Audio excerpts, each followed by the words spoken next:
Hello all, today நம்ம editorial என்ன topic பேசியிருக்காங்க, என்னென்ன வேர்ட்ஸ் யூஸ் பண்ணியிருக்காங்கன்னு பார்க்கலாம். ஃபர்ஸ்ட் வந்து change and continuity on the Mexico mandate, அதாவது மெக்சிகோ அரசாட்சியில் ஏற்படக்கூடிய தொடர்ச்சி மற்றும் மாற்றம் என்ன அப்படிங்கிறத அவுட்லைனாக இப்போ பார்க்கலாம். ஆண்ட்ரேஸ் மேனுவல் லோபஸ் அப்ரேடர் அப்படிங்கிற ஒரு பர்சன் பார்த்தீங்கன்னா மொரேனா பார்ட்டிங்கிற ஒரு எலக்டோரல் பார்ட்டி மூலியமாக 2018 பிரசிடென்ட் ஆகிறாரு. அவர் வந்து 70 இயர்ஸாக ஆட்சியில் இருந்த ஒரு கட்சியை தோற்கடித்து பிரசிடென்ட் ஆகிறாரு. 7 decades, 1 decade 10 years. ஸோ 7 decadesனால் 70 இயர்ஸாக ஆட்சியில் இருந்த ஒருத்தரை தோற்கடித்து இவர் வர்றதுனால இவர் மேலே நிறைய குற்றங்கள், விமர்சனங்கள், கிரிட்டிசிசம் மக்கள் வைக்கிறாங்க. பட் அதையெல்லாம் தோற்கடிக்கும் விதமாக திரும்பவும் இவர் வந்து ஆட்சியை கைப்பற்றியிருக்கிறாரு, இவர் ரெப்ரசன்ட் பண்ண ஒரு விமன்னால். இவங்க தான் first woman president of Mexico. அவங்க நேம் கிளவுடியா ஷெயின்பம். அவங்க ஏஜ் 61. அவங்க வந்து கிளைமேட் சயின்டிஸ்ட். ஓகேங்களா? ஸோ திரும்பவும் இவங்க ஆட்சியை கைப்பற்றிக்கிறத பற்றி தான் இவங்க பேசியிருக்காங்க. செகண்ட் ஒன், தேர்ட் அவதார். ஆனால் third term for Narendra Modi. Narendra Modi மூன்றாவதாக அவதாரம் எடுத்து திரும்பவும் அவர் வந்து பிஎம்மாக வந்து அரசாணையில் அமரப்போகிறார். ஓகேங்களா? அவர் வந்து பார்லிமெண்ட்ரி எலெக்ஷனில் தேர்ட் டைம் விக்ட்ரி அடைஞ்சதை பற்றி பேசியிருக்காங்க.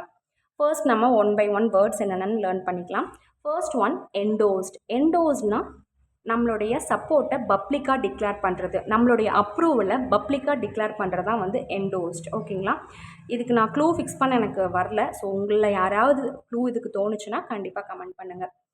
Second word, paradigm. பேரடைம் அப்படின்னா ஒரு மாடல், ஒரு பேட்டர்ன். ஃபார் எக்ஸாம்பிள், இப்போ இது ட்ரையாங்கிள்னா இது ட்ரையாங்கிள் பேட்டர்னில் இருக்குது, இது ரெக்டாங்கிள்னா ரெக்டாங்கிள் பேட்டர்னில் இருக்குது, இது சர்க்கிள்னா சர்க்கிள் பேட்டர்ன் இருக்குது. அந்த மாதிரி ஒரு பர்டிகுலர் பேட்டர்னில் ஒரு பர்டிகுலர் மாடலில் இருக்கிறதா வந்து பேரடைம். இதுக்கான க்ளூ என்னென்னு பார்த்தீங்கன்னா, ஒரு பேராகிராஃபை நீங்கள் டிக் பண்ணிங்கன்னா அது என்ன மாடலில் இருக்குதுன்னு தெரிஞ்சுக்கலான்னு க்ளூ ஃபிக்ஸ் பண்ணிக்கோங்க. Next one, pragmatic. ப்ரெக்மேட்டிக்னா ப்ராக்டிக்கலாக ரியலிஸ்டிக்காக யோசிக்கிறது. சரிங்களா? அதாவது ரொம்ப நடைமுறைக்கு ஏற்றவாறு யோசிக்கிறதா வந்து ப்ரெக்மேட்டிக். இதுக்கான க்ளூ என்னென்னு பார்த்தீங்கன்னா, ரகுமான் சார்கிட்ட நீங்கள் டிக் மார்க் கொடுத்து நீங்கள் ஒரு ஃபிலிமை ஒப்படைக்கிறீங்க அப்படின்னா அவர் ரொம்ப ப்ராக்டிக்கலாக ரியலிஸ்டிக்காக மியூசிக் போடுவார்னு ஞாபகம் வச்சுக்கோங்க.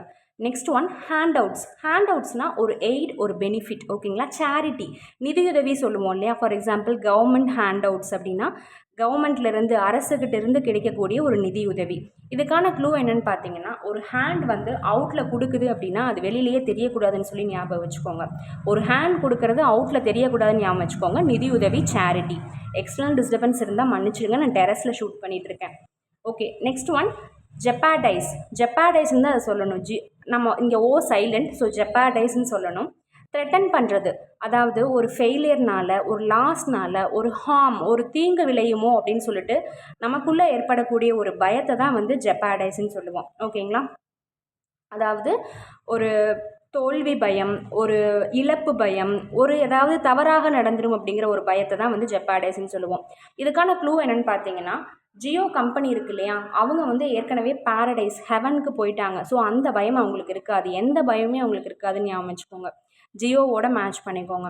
Next one, emphasise. எம்ஃபசைஸ்னால் இம்பார்ட்டன்ஸ், வேறு ஒன்றுமே இல்லை, முக்கியத்துவம் கொடுக்கறது தான் எம்ஃபசைஸ். இதுக்கான க்ளூ என்னென்னு பார்த்தீங்கன்னா, நீங்கள் எம்பியாகவே இருந்தாலும் நம்ம சிஸ்டருக்கு நம்ம இம்பார்ட்டன்ஸ் கொடுக்கணும்னு ஞாபகம் வச்சுக்கோங்க. Next one, poised. பாய்ஸ்ட்னா செல்ஃப் அஷ்யூர்ட் மேனரில் கம்போஸ்டாக இருக்கிறது. ஓகேங்களா? தயாராக உள்ள மாதிரி நம்ம காமிச்சிக்கிறது. ஃபார் எக்ஸாம்பிள், இதுக்கு என்ன க்ளூன்னு பார்த்தீங்கன்னா, நம்ம பொய் சொல்லும் பொழுது நம்ம தயாராக காமிச்சிக்குவோம்னு ஞாபகம் வச்சுக்கோங்க. நம்ம செல்ஃப் அஷ்யூர்டாக கம்போஸ்டு மேனரில் நம்ம இருந்துகிட்ருப்போம், பொய் சொல்கிறதுக்கு அந்த மாதிரி தான் இருப்போம்னு ஞாபகம் வச்சுக்கோங்க. ஓகேவா? Next one, effusive. எஃப்யூசிவ்னா கிராட்டிடியூட் இல்லைன்னா ஒரு ப்ளஷர், அதை வந்து ஹார்ட் ஃபெல்ட்டாக வந்து நம்ம வந்து எக்ஸ்ப்ரெஸ் பண்ணுறது. அது நம்ம எமோஷன்ஸையோ நம்ம ஃபீலிங்ஸையோ வந்து தங்கு தடை இல்லாமல் நம்ம வந்து முழுமையாக வெளிப்படுத்துகிறது தான் வந்து எஃப்யூசிவ்.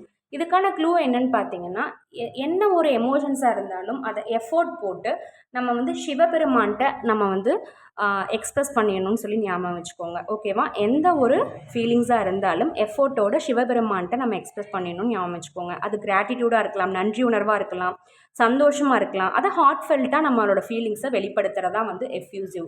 நெக்ஸ்ட் ஒன், கன்சிலியேட்ரி அப்படின்னா சமரசம் செய்தல். ஓகேங்களா? பசிஃபைன்னு சொல்லுவோம் இல்லையா, பிளக்கேட்னாலுமே வந்து பார்த்திங்கன்னா சமரசம் செய்தல் தான். ஓகேங்களா? பசிஃபை, பிளக்கேட் எல்லாமே வந்து சமரசம் செய்தல் தான். நான் டெரஸில் ஷூட் பண்ணுறேங்க. ஸோ வெஹிக்கிள்ஸ் மூவிங் ஆகிறது சவுண்ட் உங்களுக்கு வந்துச்சுன்னா எக்ஸ்ட்ரீம்லி சாரி. டுமாரோ இப்படி இல்லாமல் நம்ம ஷூட் பண்ணிக்கிறேன்.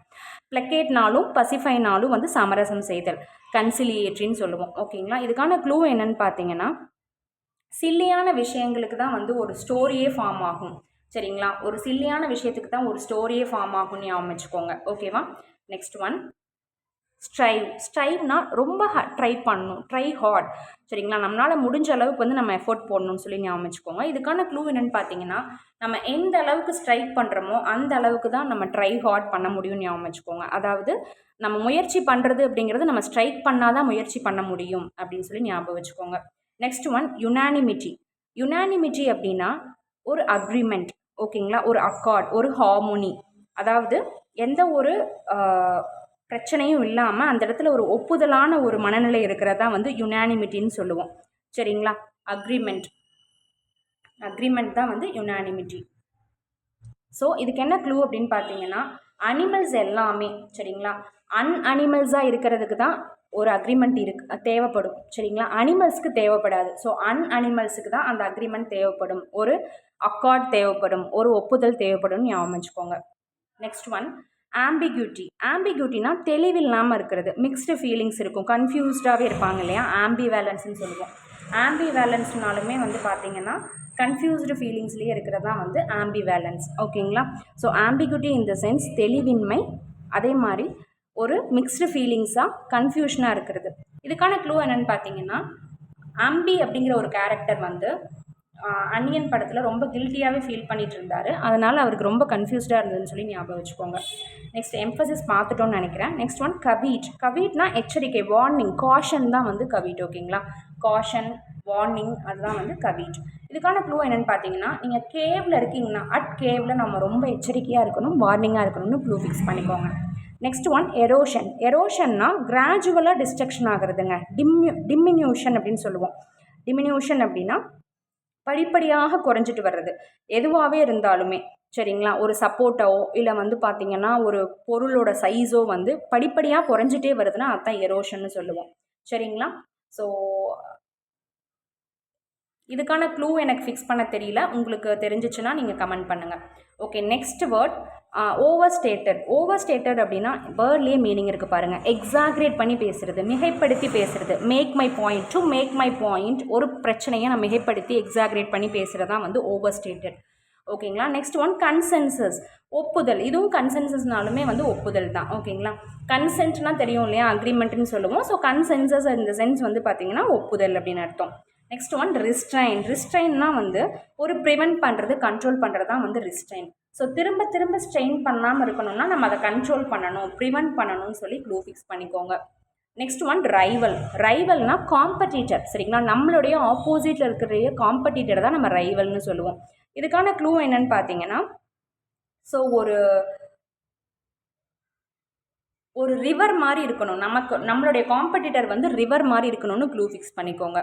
ஓகே, அவ்வளோதான், வேர்ட்ஸ் முடிஞ்சிருச்சு. ஒரு டைம் வேணால் நம்ம ரிவைஸ் பண்ணிக்கலாமா? நான் ஸ்பீடாக போன மாதிரி எனக்கு தோணுது. என்டோஸ்ட் அப்படின்னா நம்ம வந்து சப்போர்ட்டை, நம்மளுடைய அப்ரூவலை நம்ம வந்து பப்ளிக்காக வெளிப்படுத்துறது. பேரடைம் அப்படின்னா ஒரு மாடல், ஒரு பேட்டர்னில் இருக்கிறது. ப்ராக்மேட்டிக்னா ப்ராக்டிக்கலாக வந்து ரியலிஸ்டிக்காக யோசிக்கிறது. ஹேண்ட் அவுட்ஸ்னால் support, aid, support, benefit, charity, நிதியுதவி மாதிரி. ஜெப்பாடைஸ் அப்படின்னா ஒரு த்ரெட்டன், ஒரு ஃபெயிலியர் பற்றின ஒரு பயம் தான் வந்து ஜெப்பாடைஸ். எம்ஃபசிஸ்னால் இம்பார்ட்டன்ஸ், ஒரு முக்கியத்துவம். பாய்ஸ்ட் அப்படின்னா செல்ஃப் அஷ்யூர்ட் மேனரில் இருக்கிறது. எஃப்யூசிவ்னா ஒரு நன்றி உணர்ச்சியோ எந்த ஒரு ஃபீலிங்கையோ வெளிப்படையாக வெளிப்படுத்துதல். கன்சிலியேட்ரி இந்த சென்ஸ் சமரசம் செய்தல், பசிஃபை பண்ணுறது. ஸ்ட்ரைவ்னா ரொம்ப ஹார்டாக ட்ரை பண்ணுறது. யுனானிமிட்டினா அக்ரிமெண்ட். சரிங்களா? அக்கார்ட். ஆம்பிகியூட்டி அப்படின்னா தெளிவில்லாமல் இருக்கிறது. எம்பசஸ் பார்த்துட்டோம். கவீட் அப்படின்னா எச்சரிக்கை, வார்னிங். எரோஷன் அப்படின்னா நம்மளுடைய எதுவாகவே இருந்தாலும் அது படிப்படியாக குறைதல். ஓவர்ஸ்டேட்டர்னா எக்ஸாகரேட் பண்ணி மிகைப்படுத்தி பேசுறது. கன்சென்சஸ் ஒப்புதல், அக்ரிமெண்ட். ரிஸ்ட்ரைன் அப்படின்னா ப்ரிவென்ட் பண்ணுறது, அதாவது கண்ட்ரோல் பண்ணி ப்ரிவென்ட் பண்ணுறது. ரைவல்னா காம்படிட்டர். ஓகே, டுமாரோ ஒரு சர்டன் வேர்ட்ஸ் லேர்ன் பண்ணிக்கலாம். Thank you, have a nice day.